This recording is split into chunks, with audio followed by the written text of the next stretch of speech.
मुंबई में एक बार फिर अननोन गैंगस्टर की दहशत बढ़ती जा रही है। एनसीपी नेता बाबा सिद्दीकी की हत्या के बाद लॉ एंड ऑर्डर पर बवाल मचा हुआ है।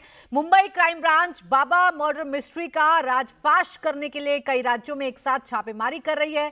कल शाम मुंबई के वीआईपी इलाके बांद्रा में बाबा सिद्दीकी को 3 शूटर्स ने गोलियों से भून दिया था जब वो अपने दफ्तर से घर लौटने के लिए गाड़ी में बैठने वाले थे। 2 शूटर्स को आज किला कोर्ट में पेश किया गया। हत्या में शामिल 3 शूटर्स में 2 यूपी और 1 हरियाणा का रहने वाला है। तीनों करीब 40 दिन से बाबा सिद्दीकी के ठिकानों की रेकी कर रहे थे। पुलिस को तीसरे शूटर और एक चौथे शख्स की तलाश है जिसे कॉन्ट्रैक्ट किलर माना जा रहा है। तीनों का कनेक्शन लॉरेंस गैंग से जुड़ा है जिसने हत्या की जिम्मेदारी ली है। बाबा सिद्दीकी के मर्डर में क्या किसी इंटरनेशनल गैंग का हाथ है? महाराष्ट्र में चुनाव से अन पहले किसने बाबा सिद्दीकी के मर्डर की साजिश रची और कहां से ऑर्डर आया? फुल डिटेल इस रिपोर्ट में देखिए।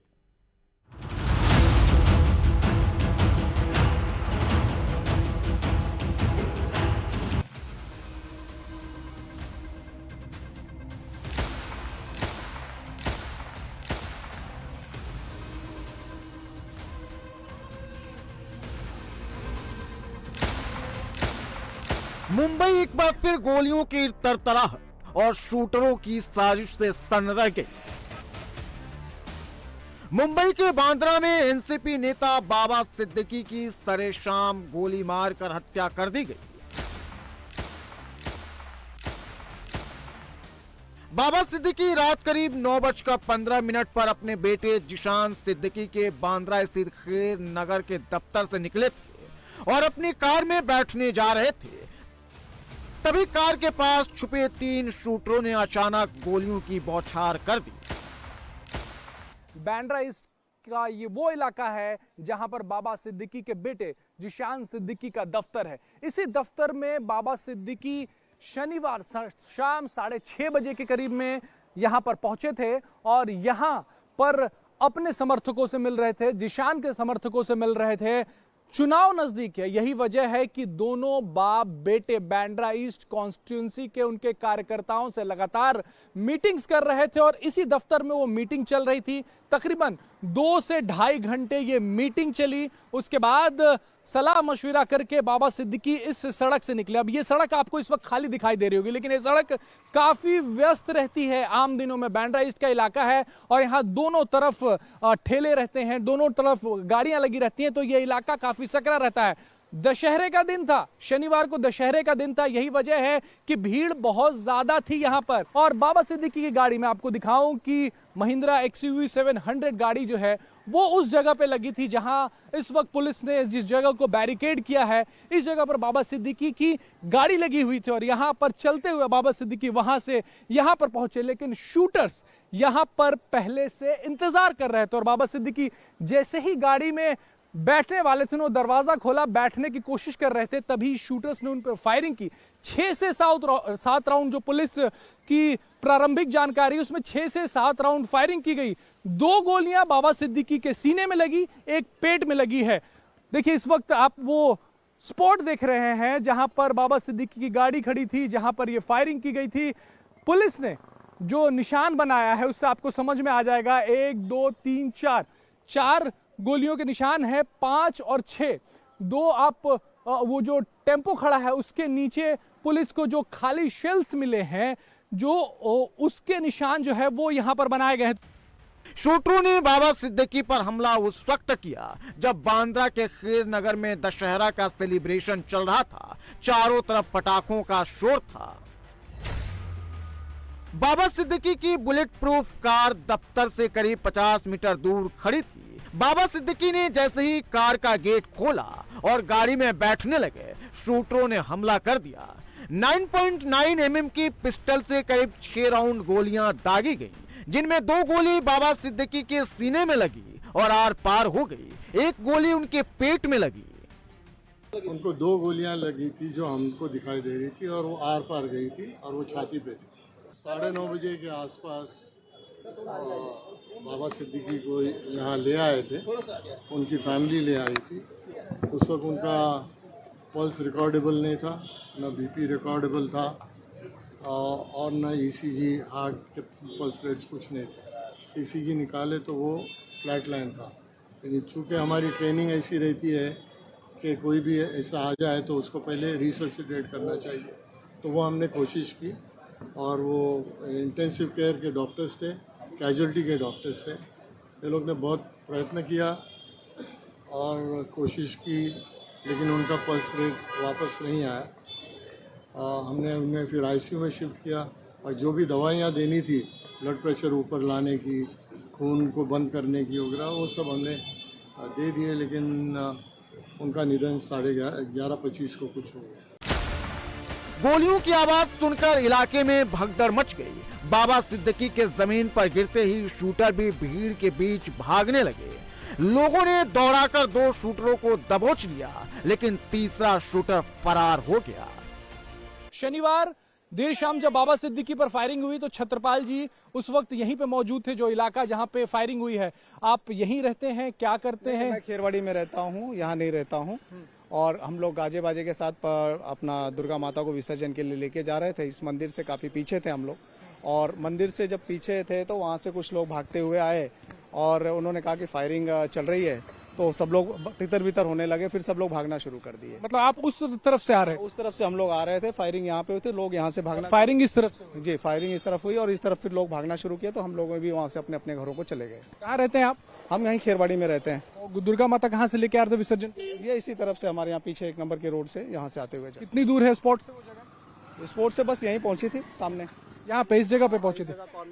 इस कॉर्नर पर छत्रपाल जी पहुंचे थे और तभी लोग भागते हुए आए। वो उस तरफ से आ रहे थे और लोग भागते हुए उस तरफ से आए, यानी कि फायरिंग वहां हुई और छत्रपाल जी को यहाँ पे लोग मिले जिन्होंने बताया कि वहां पे फायरिंग हो रही है, और आवाज किसी ने नहीं सुनी जो दूर में थे। और उसके पीछे वजह ये थी कि पटाखे जो है वो चल रहे थे, पटाखे चल रहे थे, इस वजह से लोगों ने आवाज नहीं सुनी। तो बड़ी बात जो निकलकर सामने आ रही है वो यही है कि दुर्गा माता के विसर्जन के लिए यहाँ से लोग निकल रहे थे और उस दौरान जब पटाखे चल रहे थे उसी का फायदा उठा के इन हमलावरों ने बाबा सिद्दीकी पर फायरिंग की, जिसमें उनकी मौत हो गई है। बाबा सिद्दीकी की हत्या में शामिल तीनों शूटरों की पहचान हो गई है। सूत्रों के मुताबिक शिव कुमार उर्फ शिव गौतम यूपी के बहराइच के गंदारा गांव का रहने वाला है। सूत्रों के मुताबिक उसने ही बाबा सिद्दीकी के मर्डर का कॉन्ट्रैक्ट लिया था। उसकी उम्र करीब 20 से 22 साल के बीच बताई जा रही है। दूसरे शूटर का नाम धर्मराज कश्यप है, वो भी यूपी के बहराइच के गंदारा गांव का रहने वाला है। उसकी उम्र करीब 19 साल बताई जा रही है। जबकि तीसरे शूटर का नाम गुरमेल बलजीत सिंह है, वो हरियाणा के कैथल का रहने वाला है। तीनों का कनेक्शन लॉरेंस गैंग से बताया जा रहा है। हालांकि पुलिस इसकी जांच में जुटी है। बाबा सिद्दीकी पर तीनों शूटर्स ने 9.9 mm की पिस्टल से फायरिंग की थी, जो एक सेमी ऑटोमेटिक पिस्टल है। इस पिस्टल की खासियत है कि एक बार में 13 गोलियां निकलती हैं, जबकि जिगाना पिस्टल से एक बार में 16 गोलियां निकलती हैं। मुंबई की क्राइम ब्रांच शख्स की तलाश कर रही है जिसमें बाबा सिद्दीकी को मारने के लिए पिस्टल मुंबई भेजी। अब तक की पूछताछ में खुलासा हुआ है कि हरियाणा का शूटर गुरमेल सिंह गैंगस्टर रोहित गोदारा के टच में था। राजस्थान का रहने वाला रोहित गोदारा लॉरेंस बिश्नोई गैंग का पुराना मेंबर है। ऐसे में अब मुंबई क्राइम ब्रांच गुजरात की साबरमती जेल में बंद लॉरेंस से भी पूछताछ कर सकती है।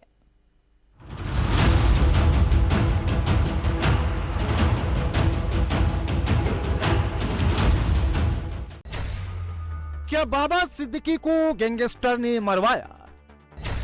क्या बाबा सिद्दीकी का मर्डर लॉरेंस गैंग ने करवाया? क्या बाबा सिद्दीकी के मर्डर की साजिश जेल में रची गई? दशहरे की रात मुंबई को हिला देने वाले बाबा सिद्दीकी मर्डर केस की जांच मुंबई क्राइम ब्रांच कर रही है। Crime branch gangster Lawrence gang के उस दावे को भी जांच में शामिल करेगी जिसमें कहा जा रहा है कि बांद्रा शूटआउट को उसके गैंग ने अंजाम दिया है। महाराष्ट्र सरकार ने बाबा सिद्दीकी मर्डर केस की जांच के लिए 15 टीमें बनाई है। इन टीमों को यूपी, हरियाणा, दिल्ली, गुजरात और पंजाब भेजा गया है। दिल्ली पुलिस की स्पेशल सेल की एक टीम भी मुंबई जा रही है। स्पेशल गैंगस्टर एंगल से मर्डर मिस्ट्री को सुलझाने की कोशिश करेगी। सीएम एकनाथ शिंदे सरकार ने बाबा सिद्दीकी का अंतिम संस्कार पूरे राजकीय सम्मान के साथ करने का निर्देश दिया है। उन्होंने कहा है कि जो भी बाबा सिद्दीकी के मर्डर में शामिल हैं, उन्हें कड़ी सजा मिलेगी। राज्य सरकार इस केस को फास्ट ट्रैक कोर्ट में लेकर जाएगी।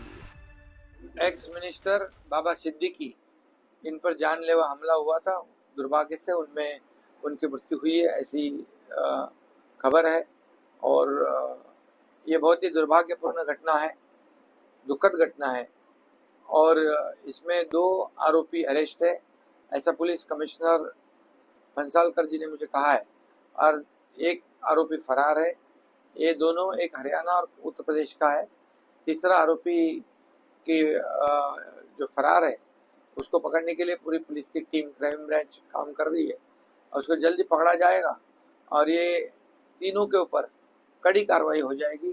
कानून व्यवस्था बनाए रखने के लिए सरकार पूरी तरह ऐसे आरोपी, ऐसे गुनहगारी को वहाँ पर रोक लगाएंगे और ये केस भी जो है फास्ट ट्रैक में ली जाएगी और जल्द से जल्द इनके ऊपर कार्रवाई होगी, इनको सजा होगी। सूत्रों के मुताबिक मुंबई में बाबा सिद्दीकी को मारने की साजिश जेल में रची गई थी। हत्या में शामिल तीनों शूटर पंजाब की जेल में मिले थे, जो अलग अलग मामलों में बंद थे।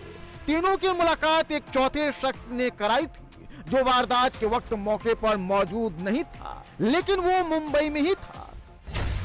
सूत्रों के मुताबिक बाबा सिद्दीकी की हत्या की सुपारी इस चौथे शख्स ने 3 लाख रुपए में दी थी। तीनों शूटरों को 50-50 हजार रुपए का एडवांस पेमेंट किया गया था, जबकि कुछ पैसा होटल में रहने और रेकी करने के साथ साथ घूमने फिरने और खाने पीने के लिए था। बाकी पैसा चौथे सुपारी किलर को मिलना था। गैंगस्टर का एंगल आने और लॉरेंस गैंग का नाम जुड़ने के बाद मुंबई क्राइम ब्रांच के लिए बाबा सिद्दीकी मर्डर को सुलझाना बहुत बड़ा चैलेंज है। इस हत्या से कई सवाल आज उठ गए हैं और जिस प्रकार पुलिस के जो इन्वेस्टिगेशन में कुछ प्राथमिक तथ्य आए हैं, उस तथ्य के आधार पर एक बात साबित होती है कि एक बड़ी साजिश से उनकी हत्या की गई है। जो आज मैंने देखा तो उससे पता चला कि उनको इस हत्या के पहले कुछ चंद दिन उनको धमकियां दी गई थी। अभी इन धमकियों और इससे कोई ताल्लुकात है क्या, ये इन्वेस्टिगेशन का मामला होगा। लेकिन अगर मामला उनमें कुछ संगीन तार जुड़ी हुई है तो इसका मतलब साफ है कि जिन्होंने धमकियां दी और बरहुकुम एक अपनी सुप्रीमेसी दिखाना चाहते हैं। इन्वेस्टिगेट करना होगा कि क्या सचमुच ये साजिश 3 लोगों तक है, क्या साजिश करता और कोई है। हमेशा मैंने कई क्रिमिनल ट्रायल्स में ये देखा है कि जो साजिश करता है वो बिहाइंड द कर्टन रहता है, वो डायरेक्टर रहता है हर मूवी का, और जिनसे काम करवाता है उनको साजिश का उद्देश्य का मतलब नहीं था, मालूम नहीं रहता है। इसका मतलब है पुलिस के सामने बहुत चैलेंज है।